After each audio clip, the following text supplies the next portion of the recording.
Just ভিডিওটা ছাড়বো। তুমি একটু তাকাও জামাই সাহেব। এবার চুপিসারে বিয়ে করে ফেললেন আলোচিত টিকটকার মিস চকলেট খ্যাত অপূর্বা। হঠাৎ করেই অপূর্বার বিয়ের ভিডিও ভাইরাল হয়েছে নেট মাধ্যমে।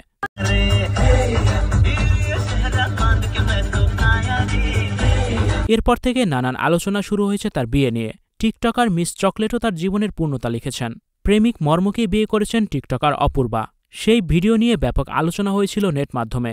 তবে সেদিনই রায়হানের সাথে সম্পর্ক পুরোপুরি ছিন্ন করে মর্মর হাত ধরেছিলেন অপূর্বা। এরপর আর কখনোই রায়হানের সাথে দেখা যায়নি অপূর্বাকে, বরং মর্মর সাথেই প্রতিনিয়ত রোমান্টিক ভিডিও বানিয়ে আসছিলেন অপূর্বা। হঠাৎ করেই বধূ সেজে অপূর্বার ভিডিও ভাইরাল হয় সামাজিক যোগাযোগ মাধ্যমে। মর্মর সাথেই গাঁটছড়া বেঁধেছেন অপূর্বা। দুজনের প্রেমের পূর্ণতা পেল অবশেষে। অপূর্বা বলেন, আমরা দুজনকে ভালোবাসি। দুজনের সিদ্ধান্তই ছিল, আর দূরে দূরে থাকা সম্ভব হচ্ছিল না। তাই পরিবারকে জানাই, তারা অনুমতি দিয়েছে, আর আমরা বিবাহবন্ধনে আবদ্ধ হয়েছি। গতকাল ছোট পরিসরে অপূর্বার গায়ে হলুদের অনুষ্ঠান হয়েছে, তবে কাউকে সেভাবে জানাননি অপূর্বা।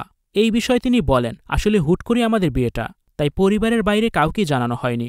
একদমই পারিবারিকভাবে আমাদের বিয়ে হয়েছে। চেয়েছি নিজেদের মধ্যে অনুষ্ঠানটি সম্পন্ন করতে। ডাবল টাইমিং করার পর দেশজুড়ে ব্যাপক ট্রল হয়েছিলেন মিস চকলেট খ্যাত অপূর্বা। এমনকি অধ্যয়নরত কমার্স কলেজ থেকেও তাকে টিসি দিয়ে বের করে দেওয়া হয়। তবে শেষ পর্যন্ত সেই বয়ফ্রেন্ড মর্মকেই জীবনসঙ্গী করলেন অপূর্বা। ভিউয়ার্স, অপূর্বার বিয়ে নিয়ে আপনাদের কি মতামত?